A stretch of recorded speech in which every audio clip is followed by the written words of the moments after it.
afternoon, everyone. Welcome to the panel discussion, or rather a sharing circle, on the coexistence of Thai wisdom and New Age spirituality. It is an honor to be sitting here today in front of everyone and among you guys. So before we dive into it, I just want our panelists to introduce themselves. Hello, I'm Cairo, and anything you want us to share in particular?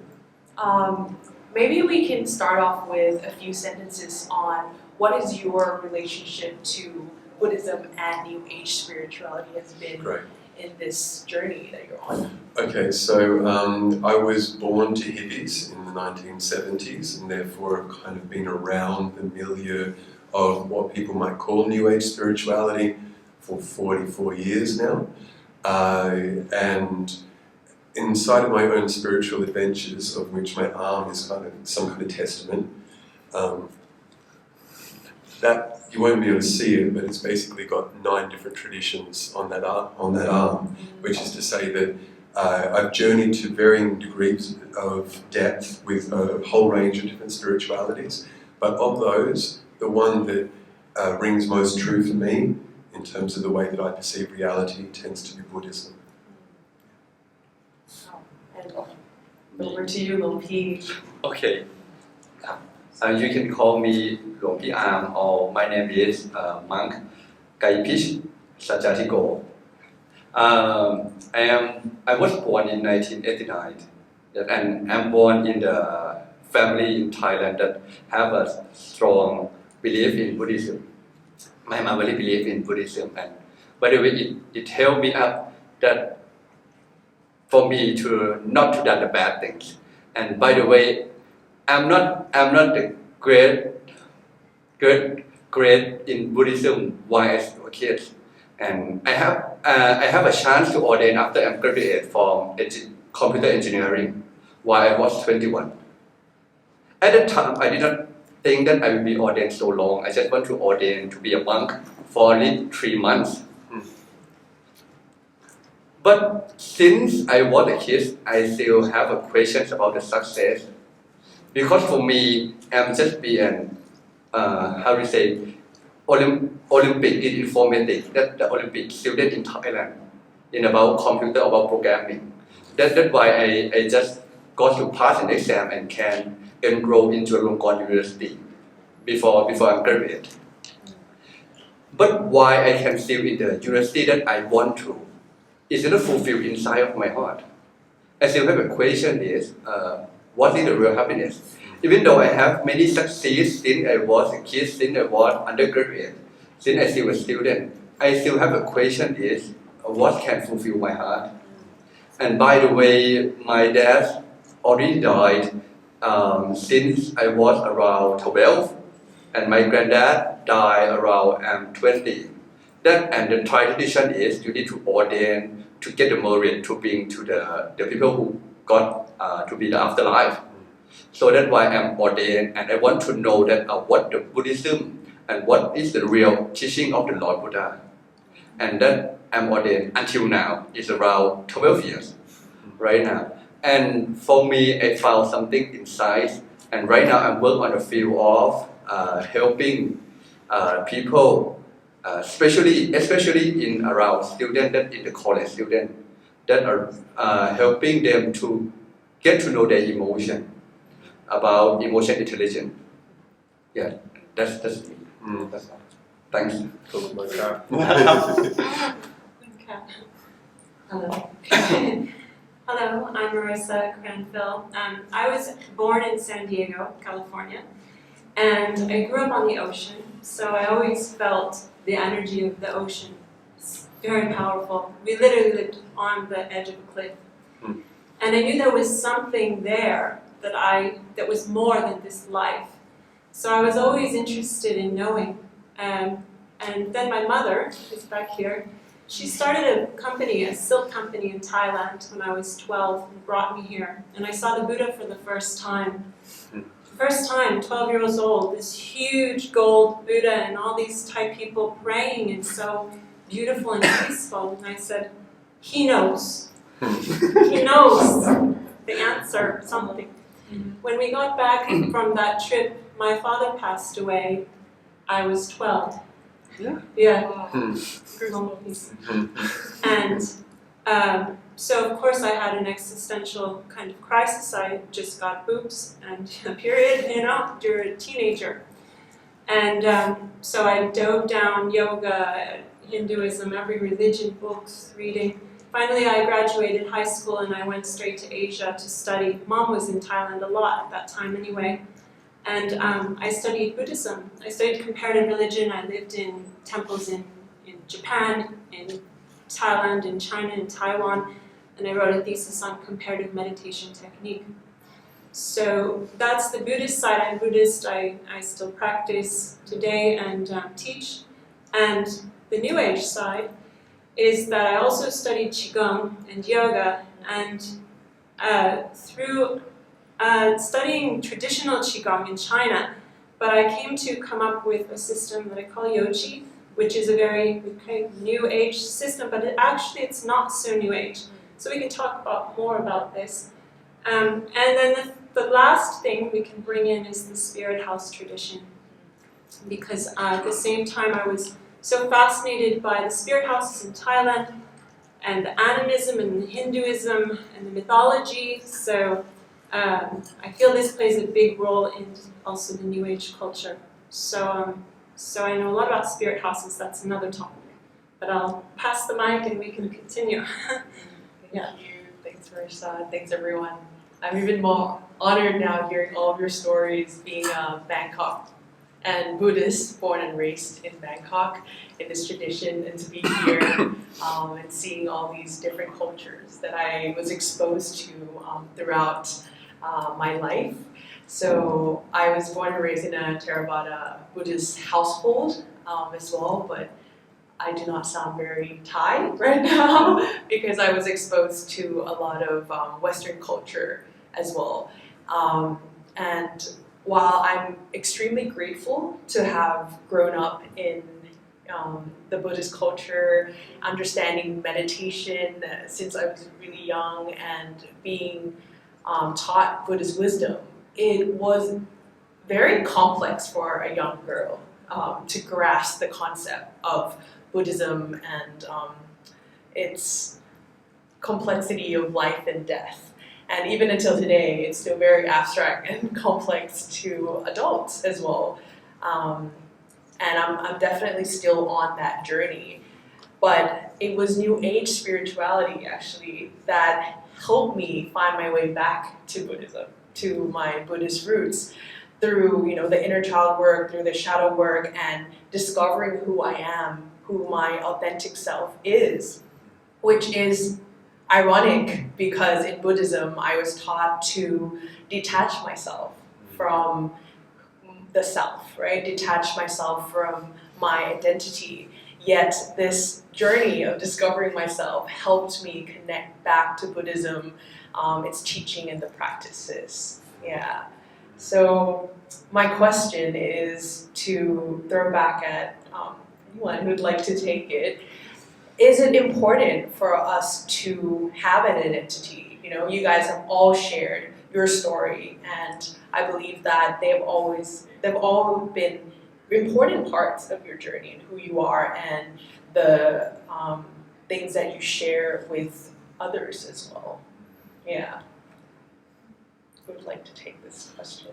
So question, is it important to have an identity? Yes. Yeah.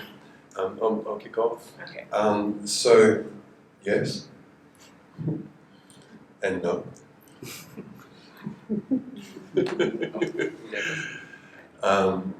It's helpful to have a continuity of a sense of self, in as much as it helps us to establish, maintain, and grow our relations.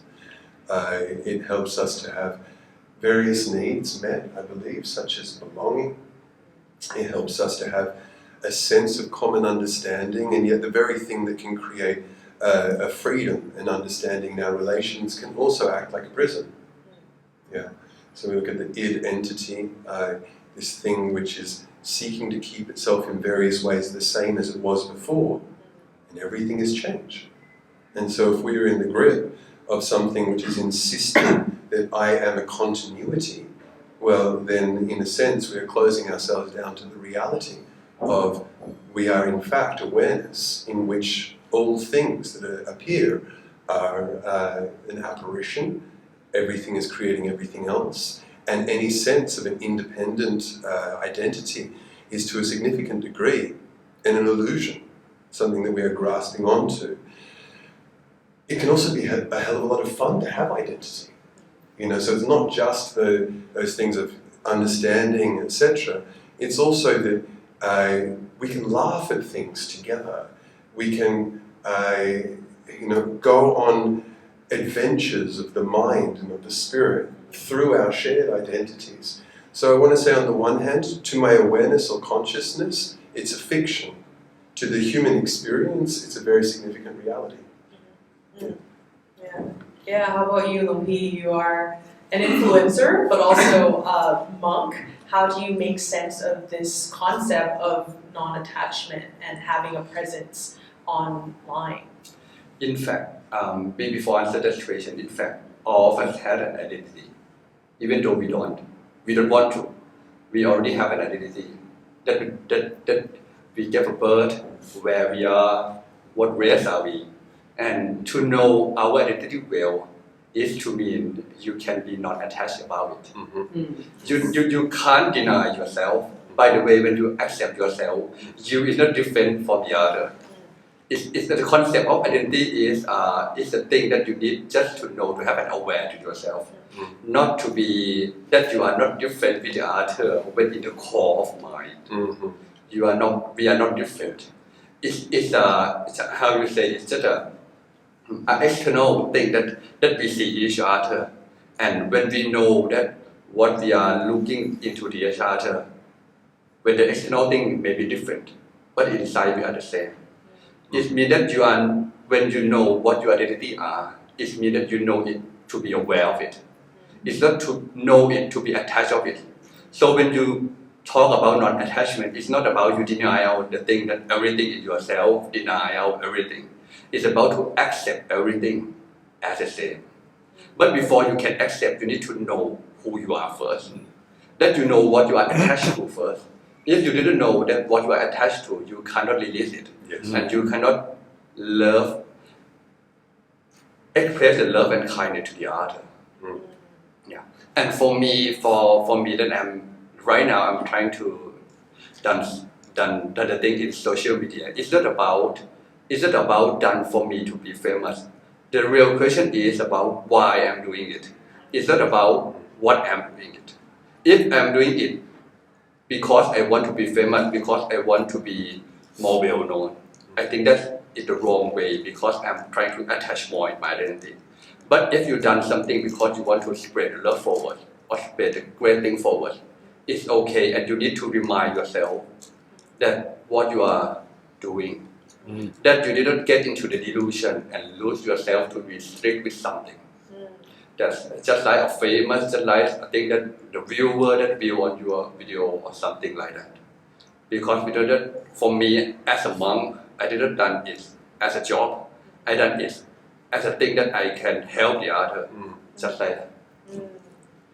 Yeah, so we can really see how this is a practical application in the world that we live in today of what non-attachment can look like. But I wonder, what was your first impression when you heard about this concept in the academic, in your academic experience, and how have you applied that to your life today?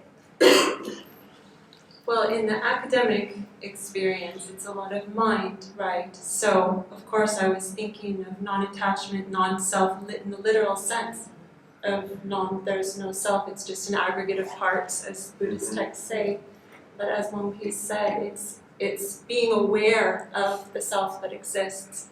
And every time that self arises, and that's what meditation is all about, it's about staring at ourself, our raw, bare self, so that you can see it.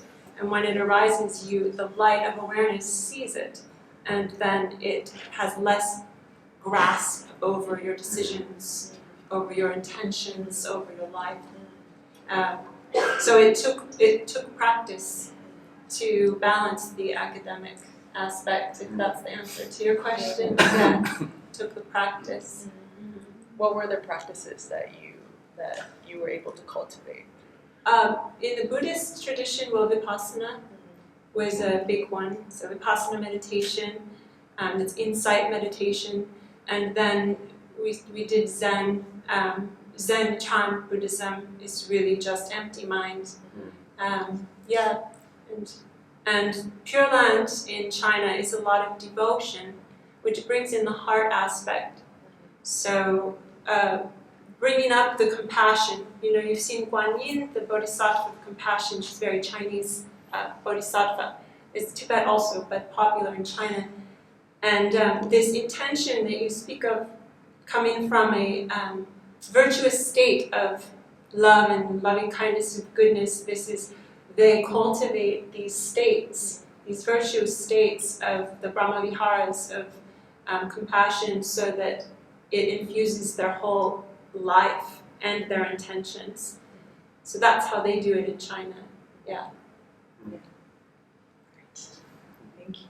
Yeah, and you mentioned Vipassana as a tool, right, to be able to detach from this identity that we have in our brains or our mind. In our tradition, we call kind of like the center of the body, the mind, which I think in New Age spirituality could also be called the heart, whereas the head, the brain is more so in the mind. But going on that topic of meditation and Vipassana and how it helps us detach and see things clearly, this is also another roadblock that I personally found throughout my journey towards integrating Buddhism with New Age spirituality as well, where sometimes, when you are starting your healing journey, when you're in a really difficult state, it is helpful to have this dream, or we can call it a manifestation of what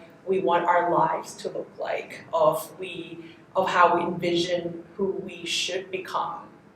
And in a time, there are certain times where that can be really useful to guide us to hope, right? Guide us out of challenging times.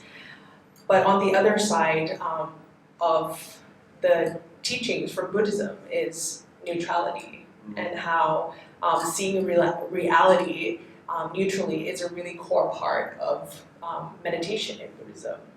So yeah, I just want to open the floor to talking about the importance of seeing things clearly, seeing things neutrally.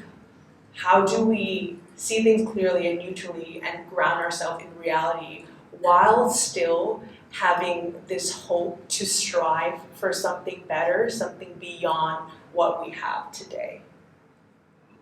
Yeah. Lopi, would you like to start that? I'm okay.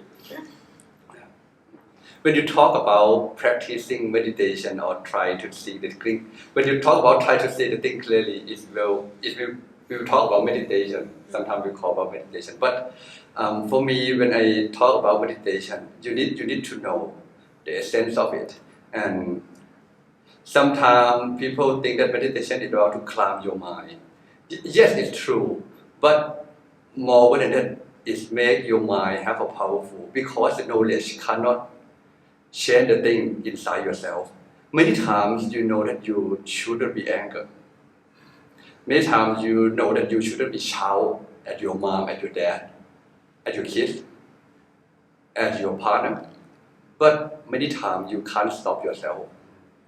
Because in the Buddhism way, we call that your mind do not have a power enough to stop yourself. Your ego is strong, more than your mind can handle it.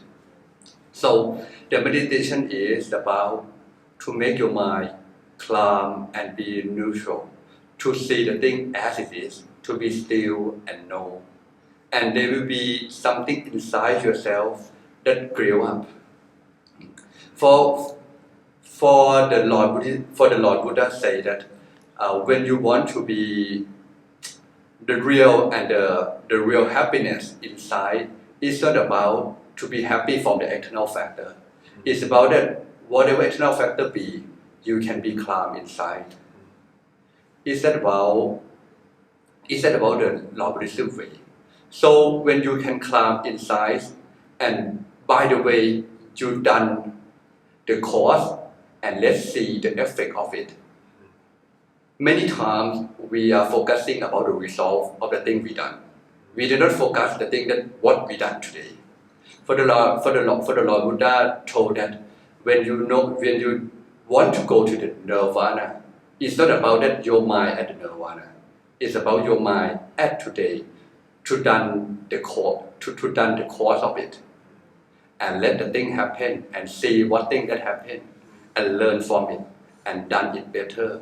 So, and moreover than that, it's about that you love everything that already happened, even though it isn't coming to your way. It's that you don't want it to be that way. You just need to love, learn, and done the thing better and better. It isn't about we are exit from the reality. It isn't about that we are not doing anything. It's about we done anything with the purified mind. That don't expect with the result. Just see, just be still and know, and learning from it. That's about to train oneself in the Buddhism way. I think that is all. For now. Yeah. Yeah. How do you see? How do you balance between the two? Well, one thing I can share from personal experience, after meditating for, 20 years, 30 years, I realized that if you just sit and you just meditate, it's not necessarily going to solve all the problems and change everything in your life. It's a combination of life experience, karma, because you must live and go through the actual raw life experience and see how your thoughts, words, and actions play back and come back to you. And every time you have an experience, for me, it's like hits me in the face. Oh, okay, see that one, that's what I did, and it's an awareness. It's like a meditation because it's awareness just coming to me. And the more you meditate, the more you purify the mind, the more clearly you see those experiences so that you don't repeat them. And yes, you can have better experiences and be wise, cultivate wisdom. Yeah. So that's how taking neutrality into life is. Monk already explained about not attaching to the goals, but also being present with seeing your life experiences and what you've chosen and how it's coming back. Yeah, I wanted to add, whilst neutrality is a beautiful gateway for being able to develop equanimity, for example, there's also, it creates a space, a creative space of that which we wish to introduce. So Buddhism, of course, is full of invocation. Just as much as it's full of Buddhist practice of observation, it also has invocation. It has the focus on metta, of developing seeds of kindness, seeds of love inside of us as well. And in a certain sense, we can see them as an inflection, a non-neutral inflection towards something which is of benefit, of merit for us and for others. And I think that's important to recognize, because sometimes when we're talking about Buddhism, people can think it has this kind of dispassionate, cold and removed aspect.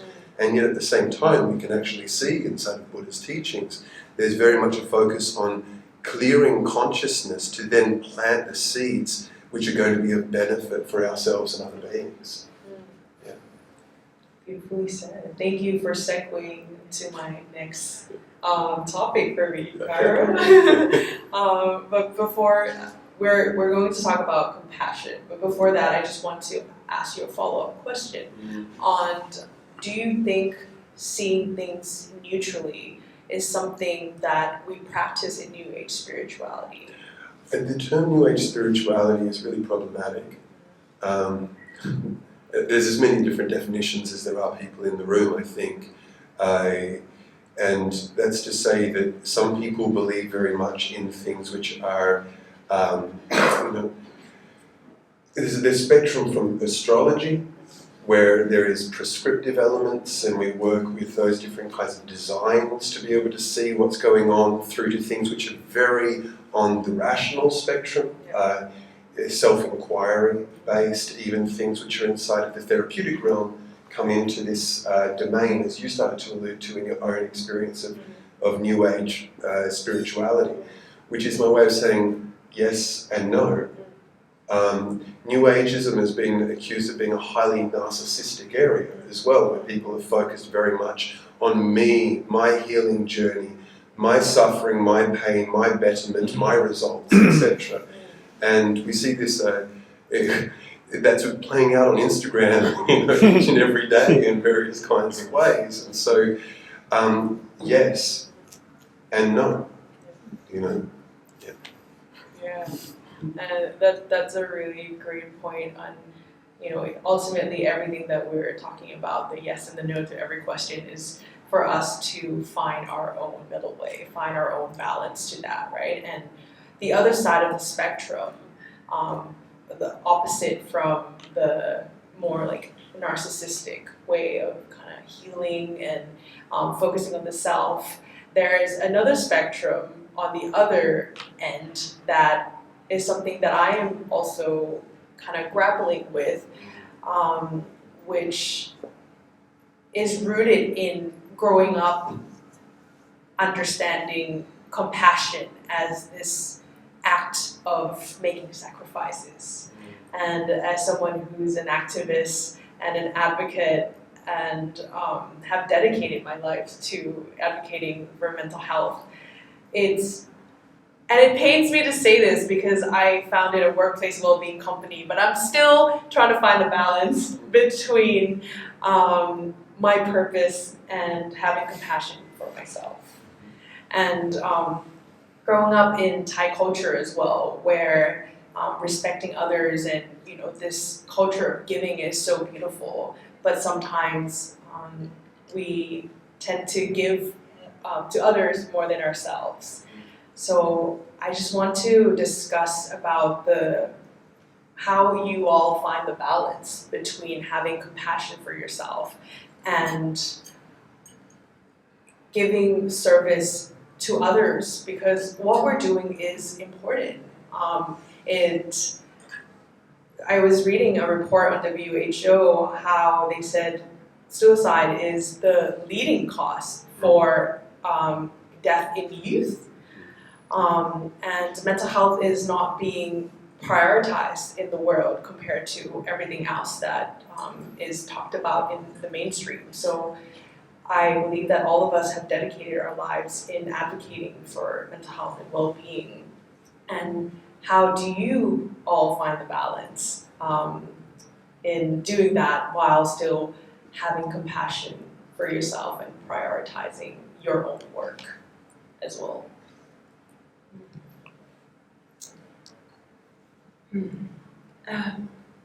So my intention with my work is being in service and sharing the gifts that I have.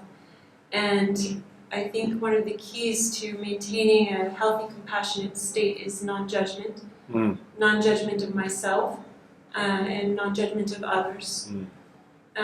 Regardless of the situation, because we all get in many situations with people that they misunderstand something I say or project something on me that is like, wow. And so it's really staying in a state of non-judgment, holding space in a compassionate way, not taking things personally, but being able to hold that space in love and stay neutral in a sense. Compassionate is kind of a neutrality because it's not personal. It's nothing personal about it. It's radiant.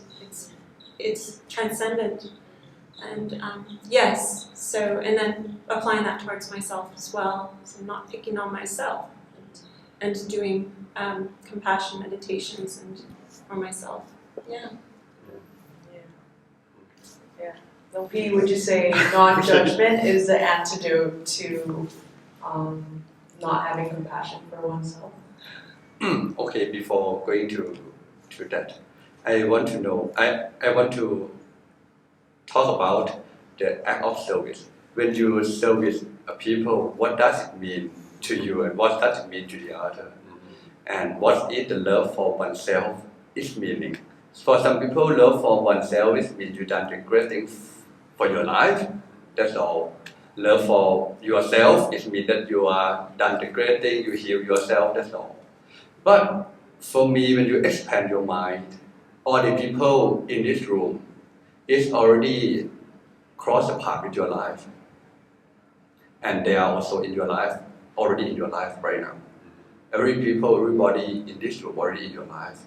If you hate someone in this, it means that you hate some point of your life.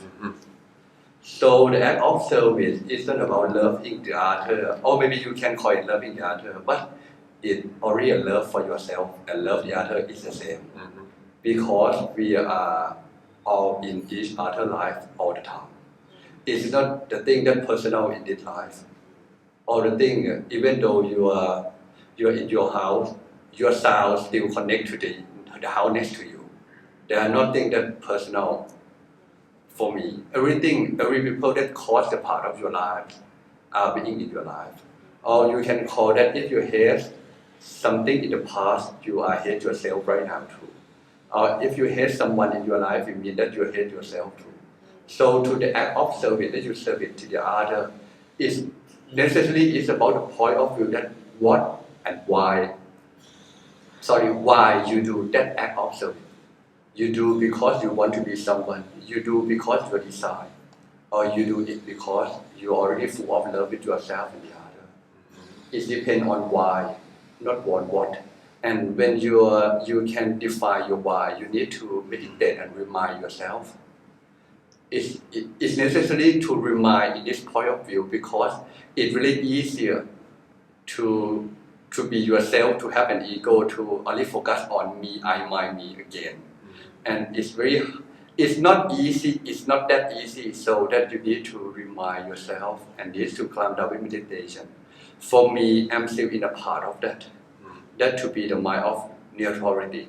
It means that I love everyone, but I'm always respect what it should be. I done the thing that I should done, and that's all of me. I can't do more than this. And I respect every result that it should be a learning from it. It means neutrality, that you did not happy or sadness because of the external factor that come to you. And may I add up from her that she talk about that when you work on something, it make you learn of neutrality more. Because if you stay yourself in the forest and you didn't do anything, there will be no external factor that come out to you, and you do not see your mind clearly. Because I have a chance in a monk, I have a chance to meditate all the time, morning, late morning, afternoon, and until the night for around 1 year, not doing anything, only meditate. And that helped me much. But it's necessary for me to go out from there and see to the reality world and see what the external factor that still affect me and see what the cause inside, what the point of view of me that needs to be correct to be more and more purified mind. I think that's answer your question. I just wanted to add, in addition to things that you guys have shared, the importance of the interpersonal aspect of compassion. Very often, that which we may sense that we're struggling to have compassion for inside of ourselves, we will tend to have shame in relation to it and hide from others.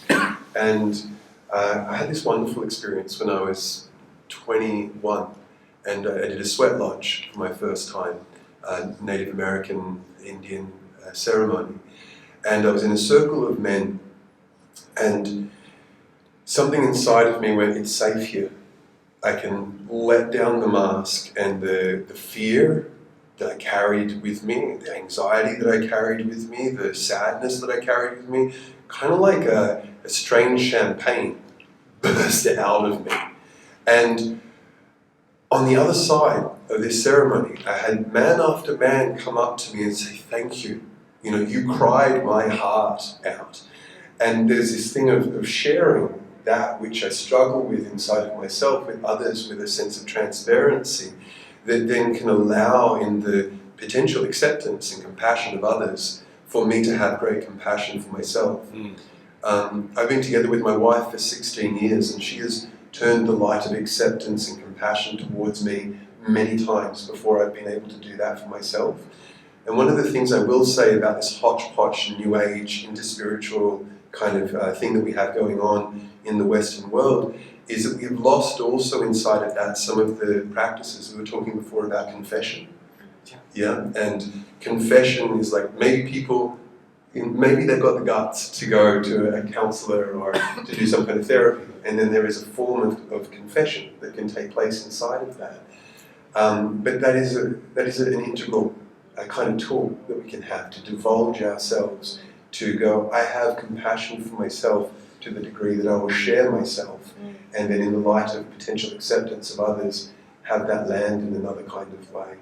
So that's one of, along with the turning kind eyes towards myself, the neutrality, etc. Another part is having the courage to also share ourselves with others.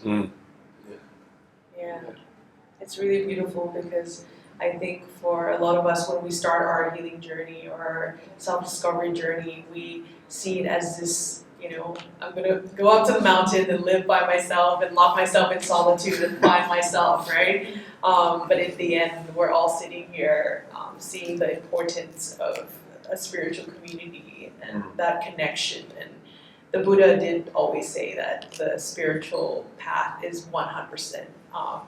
The spiritual friends is like 100% the path of the spiritual path, because someone did introduce you to the healing journey or the self-development journey, and without one another we won't be able to progress to where we are today as well. Yeah.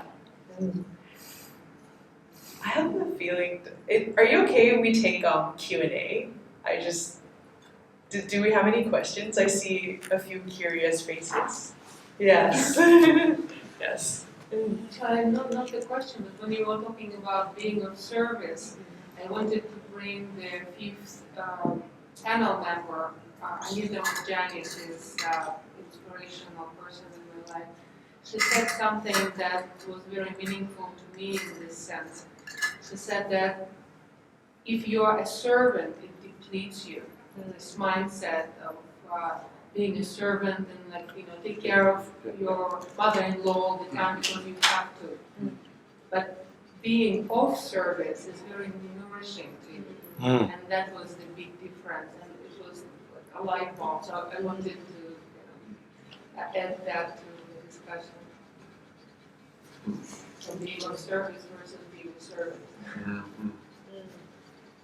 Thanks, Olga. Thank you. Is there anything else that we haven't talked about that you would like to share? Yeah, I want to add something. Yeah, please.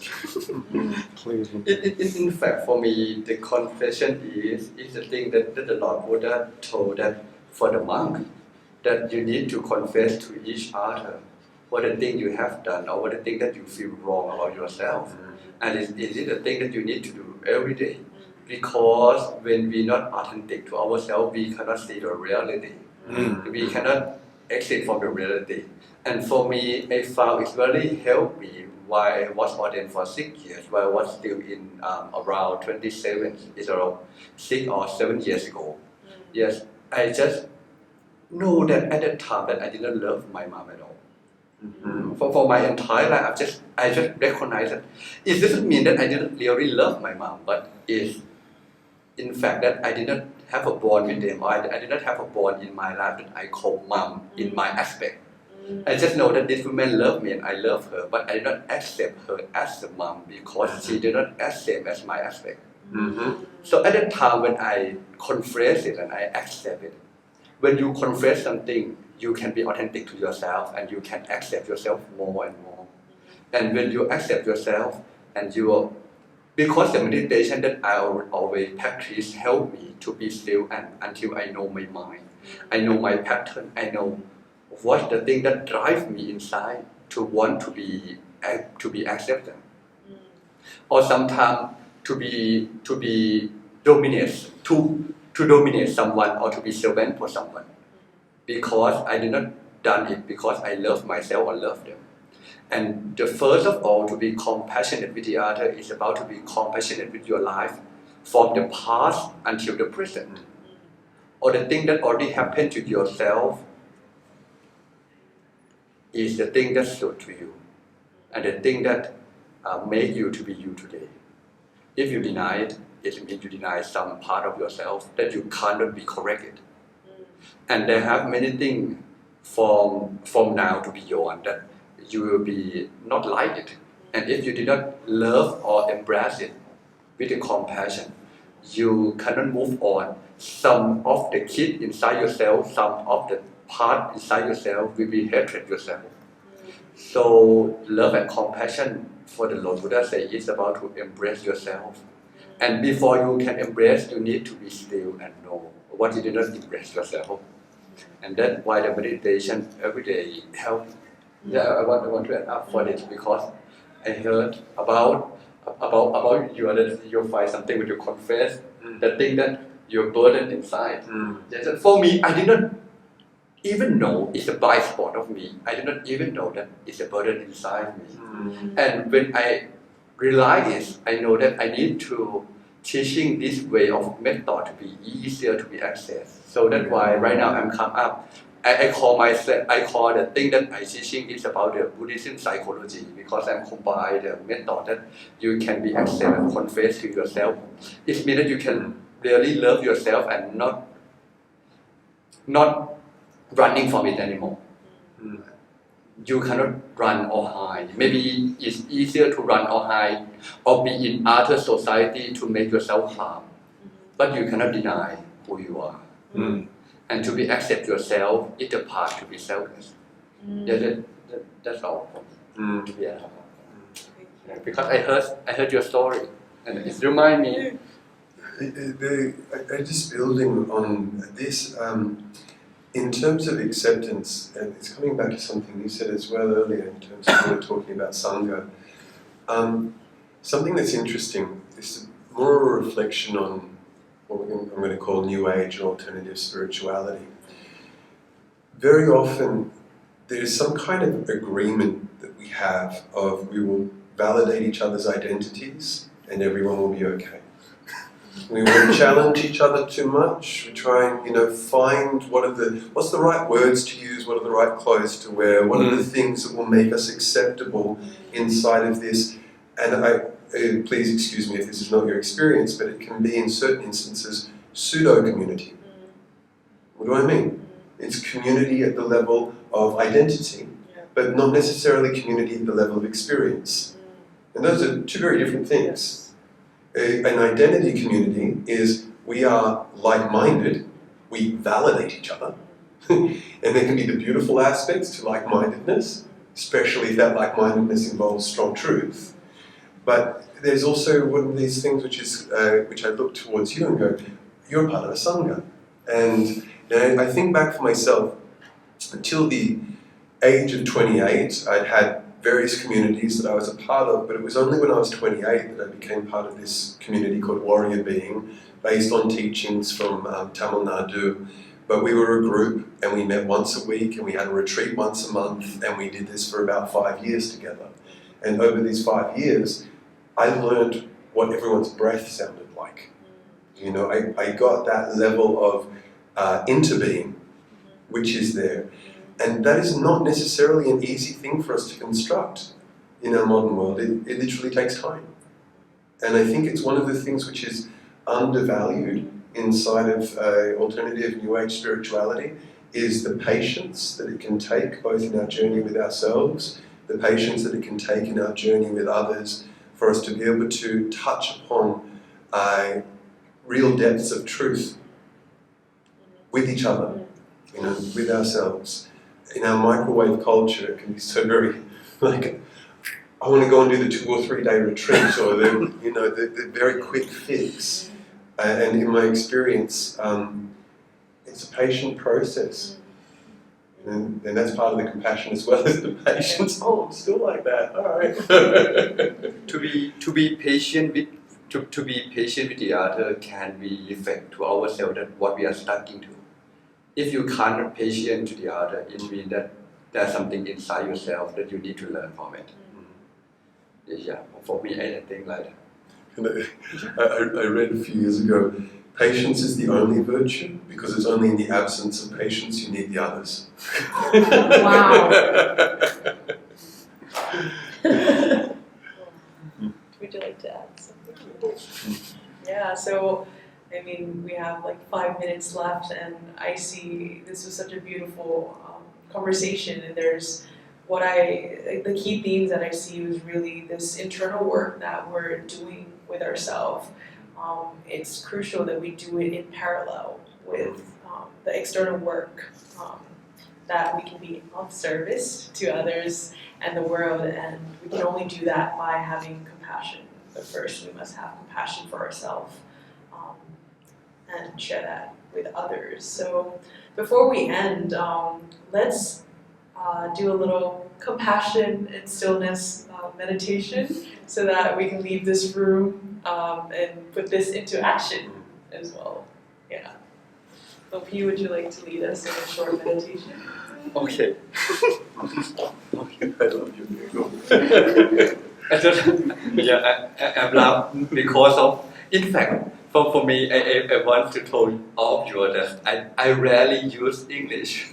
In my daily life, I rarely use English. Yeah, I have an experience and I can talk because I'm learned it since I was a kid. And when I grew up, I rarely use it. I just read it and listen to it. But I rarely have a chance to talk in the long like this.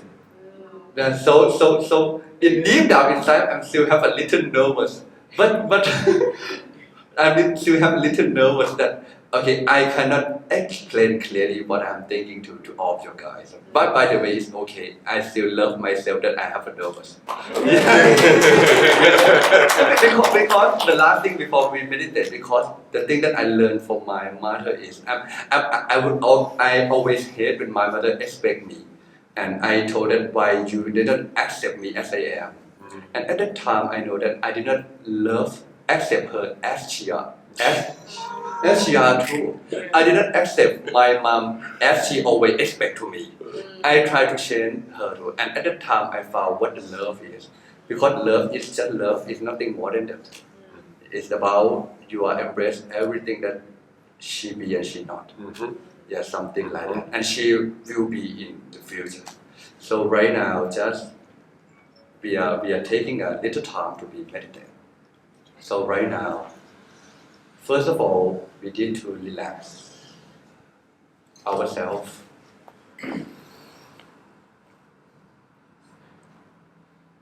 We need to relax ourselves from head to toes.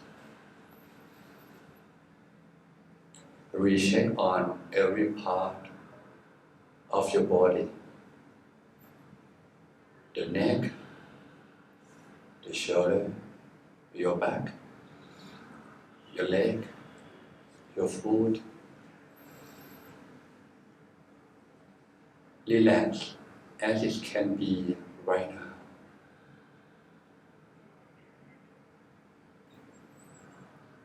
And bring yourself with your breath. You are here. Please bring your mind here too.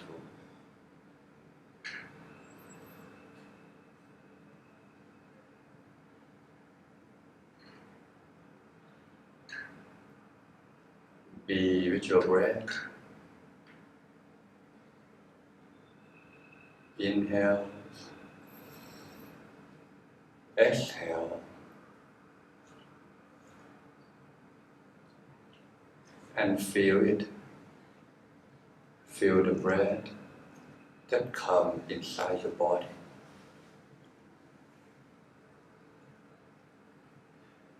Feel the breath that comes inside your body. Feel the feeling that you are feeling right now.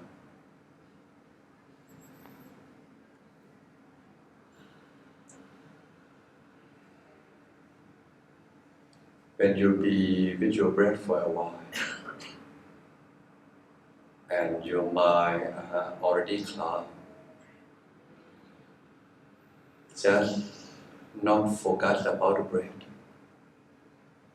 You can breathe normally. Just focus about the feeling inside. Feel yourself. Feel the comfortable feeling inside yourself. When you take a deep breath inside, there will be some comfortable feeling inside yourself. Just be with it.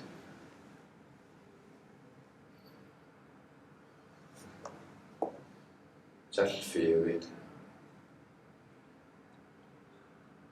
Right now, embrace every feeling that you feel right now for a minute.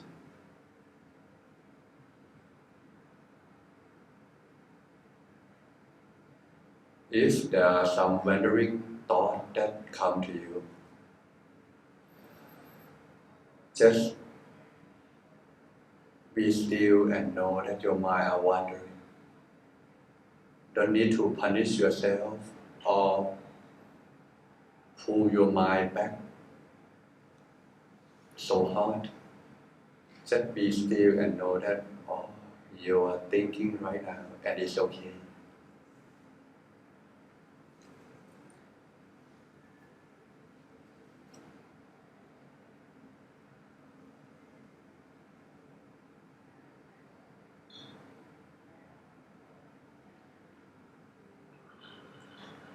For the last minute of this session, feeling grateful and feeling thankful. You are you today because of many people that come across your life. You are not you today because by yourself. Thankful and grateful. Think about the people that made you to become you today for a minute, for a silent minute.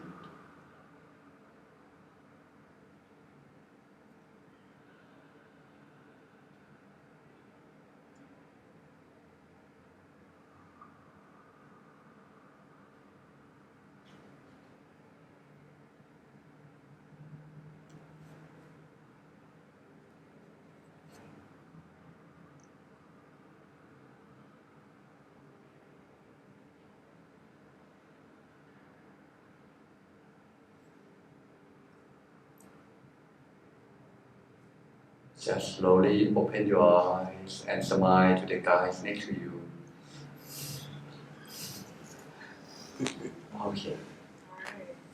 Thank you. Thank you, Luki, thank you, Hart, thank you, Marissa. Thank you, everyone, for joining our conversation.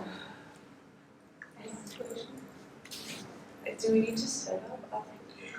Yeah, circle of Into a chairs. circle. Yeah.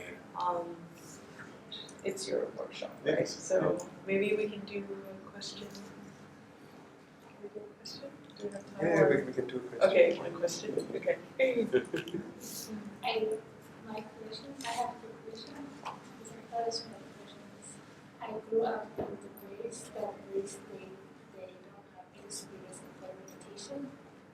I grew up in Muslim community, Afro Muslim community. That I thought East Africa. But the place I grew up, they don't believe about meditation. Meditation, I believe, is a different.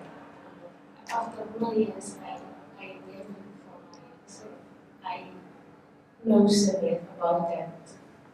So meditation is a meditation. And then first time I confused.